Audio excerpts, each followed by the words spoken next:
ইসমাইল হানিয়া একজন প্রখ্যাত ফিলিস্তিনি রাজনীতিবিদ এবং হামাসের অন্যতম শীর্ষ নেতা।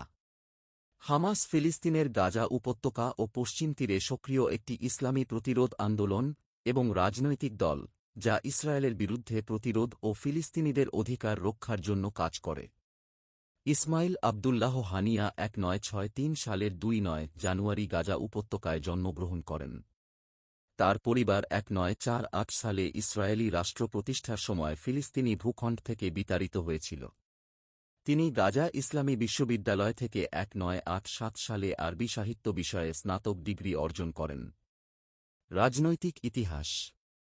ইসমাইল হানিয়া 1987 সালে প্রতিষ্ঠিত হওয়া হামাসের সাথে তার রাজনৈতিক কার্যক্রম শুরু করেন।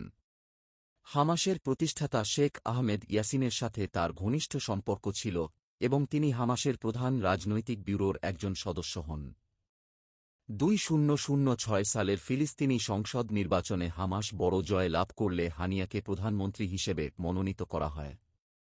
তবে ফিলিস্তিনের ফাতাহ ও হামাসের মধ্যে দ্বন্দ্বের কারণে 2007 সালে গাজার নিয়ন্ত্রণ হামাসের হাতে চলে যায় এবং হানিয়া গাজায় একটি পৃথক সরকার পরিচালনা করতে থাকেন।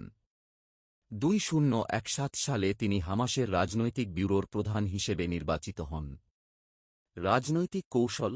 ইসমাইল হানিয়া হামাসের নেতৃত্বের অধীনে গাজার অবরোধের মধ্যে ফিলিস্তিনিদের জন্য বিভিন্ন সামাজিক সেবা ও অবকাঠামো উন্নয়নে কাজ করেছেন। আন্তর্জাতিক সম্পর্ক। তিনি ইরান, কাতার এবং তুরস্কের সাথে সম্পর্ক উন্নয়নে ভূমিকা রেখেছেন। মতাদর্শ। হানিয়া হামাসের সশস্ত্র প্রতিরোধের নীতির পক্ষপাতী।